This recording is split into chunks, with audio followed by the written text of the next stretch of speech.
ગુજરાતમાં માત્ર 1% લોકો જ કરે છે ઈવીની પસંદગી. દેશમાં જોરશોરથી ઇલેક્ટ્રિક વાહનોનો પ્રચાર ચાલી રહ્યો છે. સરકાર પણ પ્રદૂષણ ઘટાડવાના ઉદ્દેશ્ય સાથે ઇલેક્ટ્રિક વાહનો પર સબસિડી આપે છે. તેમ છતાં હજુ પણ દેશની સરખામણીએ ગુજરાત આ મામલે પાછળ છે.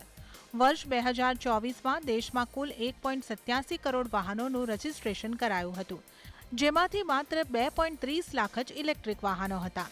એટલે કે આ આંકડો કુલ રજીસ્ટ્રેશનના માત્ર 1.23% જેટલો છે, જ્યારે ગુજરાતમાં આ આંકડો 1.11% જેટલો જ છે.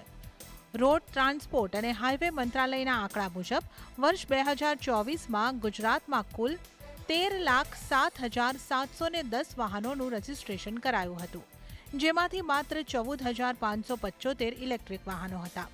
ગુજરાતમાં કુલ વાહનોના રજીસ્ટ્રેશનમાં ઈવી માત્ર 1.11% જ હતા, જેનો અર્થ એ થયો કે ગુજરાતમાં 1,000 વાહનોના ખરીદનારા લોકોમાંથી માત્ર ને માત્ર 11 લોકો જ ઇલેક્ટ્રિક વાહનોની પસંદગી કરે છે. સુરત આ મામલે સૌથી આગળ છે. આ વર્ષે સુરતમાં કુલ 2,975 ઇલેક્ટ્રિક વાહનોનું રજીસ્ટ્રેશન કરાયું હતું, જ્યારે આ ક્રમમાં અમદાવાદ બીજા સ્થાને છે, જ્યાં કુલ 2,209 ઇલેક્ટ્રિક વાહનોનું રજીસ્ટ્રેશન થયું હતું, જ્યારે વડોદરામાં 1,339, અમદાવાદ ઈસ્ટમાં 1,122 અને રાજકોટમાં 1,035 ઇલેક્ટ્રિક વાહનોનું રજીસ્ટ્રેશન થયું હતું.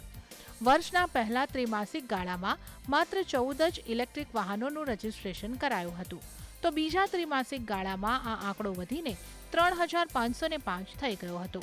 ત્રીજા ત્રિમાસિક ગાળામાં સૌથી વધુ 10,075 ઇલેક્ટ્રિક વાહનોનું રજીસ્ટ્રેશન થયું હતું, જ્યારે ચાલુ ત્રિમાસિક ગાળામાં અત્યાર સુધીમાં 981 ઇલેક્ટ્રિક વાહનોનું રજીસ્ટ્રેશન થયું છે.